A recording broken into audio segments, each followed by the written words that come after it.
வேத புஸ்தகத்தில் ஏசாயா 43:2 நான் உன்னோடு கூட இருப்பேன் என்று ஆண்டவர் சொல்கிறார். I will be with you. எப்போ அப்படின்னு கேட்டால், நீ தண்ணீர்களை கடக்கும்போது உன்னோடு இருப்பேன், நீ ஆறுகளை கடக்கும்போது அந்த ஆறுகள் உண்மையில் புரளுவது இல்லை, ஏன்னா நான் கூட இருப்பேன். அக்கனிக்குள்ளே நடக்கும்போது அது உன்னை பாதிக்காது, ஏன்னா நான் உன்னோடு இருப்பேன். இது ஆண்டவருடைய வாக்கு தத்துவம். என் மகனே, என் மகளே, உன்னோடு நான் இருப்பேன். நீ தண்ணீர்களை கடக்க வேண்டியது வரும், ஆறுகளை கடந்து செல்ல வேண்டியது வரும், அக்கனிக்குள்ளே கூட நடந்து செல்ல வேண்டியது வரும். இதெல்லாம் நமக்கு வரக்கூடிய பிரச்சனைகள், பாடுகள், தடைகள், நெருக்கங்கள், உபத்திரவங்களை குறிக்கும். இதுக்கு மத்தியில் ஆண்டவர் நம்மை நடத்தினாலும் எதுவும் நம்மை சேரப்படுத்த முடியாது. காரணம் என்ன தெரியுமா? நான் உன்னோடு இருப்பேன்னு கர்த்தர் வாக்கு கொடுத்திருக்கிறார். இதை விட ஒரு பெரிய பாக்கியம் என்ன யோசித்து பாருங்க. இந்த மாதம் முழுவதும் மாத்திரம் இல்லை, வாழ்நாள் முழுவதிலும் கடைசி வரைக்கும் நான் உன்னோடு இருப்பேன் என்று இயேசு உங்களுக்கு வாக்கு கொடுக்கிறார். நான் உன்னோடு இருக்கிறதுனால கடல் உனக்கு முன்பாக வழி திறந்து கடலுக்கு நடுவே அவர் நடத்துவார். ஆற்றுக்கு நடுவே ஆண்டவர் தண்ணீரை நிற்க வைத்து வெட்டாந்தரையில் நடக்க பண்ணுவார்.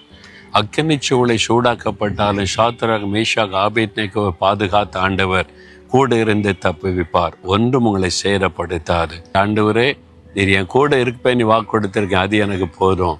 நான் கடலை கடக்கனாலும் கடப்பேன், ஆறுகளை கடக்கனாலும் கடந்து செல்லுவேன், அக்கனிக்குள்ளே நடந்தாலும் என்னை சேரப்படுத்தாது. நீங்கள் என் கூட இருக்கிறீங்க, என் கூட இருந்தால் போதும், அவ்வளவுதான். இன்றைக்கு ஆண்டவர் வாக்கு கொடுத்துட்டாரு. ஆனால் உங்களோடு கூட அவர் வைத்துக்கொள்ள வேண்டியது உங்கள் பொறுப்பு. நீங்கள் சிகரெட்டை பிடித்து கொண்டு, குடித்து கொண்டு, துன்மார்க்கமாய் நடந்து கொண்டு ஆண்டவர் இயேசு என் கூட இருப்பார்னா இருக்க முடியாது. அவர் உங்களை நேசிப்பார். உங்களுக்குள்ளே இருக்கணுமானா பாவத்தை விட்டு மனம் திரும்பி வாழ்க்கையில் அவரை ஏற்றுக்கொண்ட அனுபவத்துக்குள்ளே வரும்போது தான் உங்களோடு வந்து வாசம் பண்ண முடியும். அதனால் இதுவரை வாழ்க்கை எப்படி இருந்தாலும் இன்றைக்கு உங்களுடைய வாழ்க்கை அவருடைய கரத்தில் ஒப்பு கொடுத்து, இயேசுவே என் உள்ளத்தில் வரணும், என் கூட இருக்கணும், நீங்கள் வாக்கு கொடுத்தபடி என் கூட இருந்த நடத்தணும்னு ஜெபிச்சிட்டிங்கன்னா உங்கள் கூடவே இருந்த நடத்துவார்.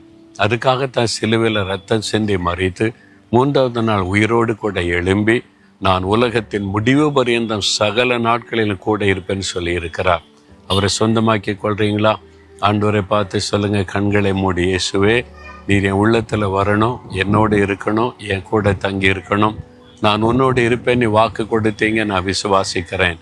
தண்ணீர்களை கடக்க வேண்டியது வந்தாலும் பயப்பட மாட்டேன், ஆறுகளை கடக்க வேண்டிய சூழ்நிலை வந்தாலும் பயப்பட மாட்டேன், அக்கினி போன்ற சோதனை நெருக்க வந்தாலும் பயப்பட மாட்டேன். நீர் என் கூட இருந்து என்னை பாதுகாத்து தப்பு வைத்து நடத்துவீர். நான் அதை விசுவாசிக்கிறேன். இயேசுவின் நாமத்தில் ஆமேன், ஆமேன்.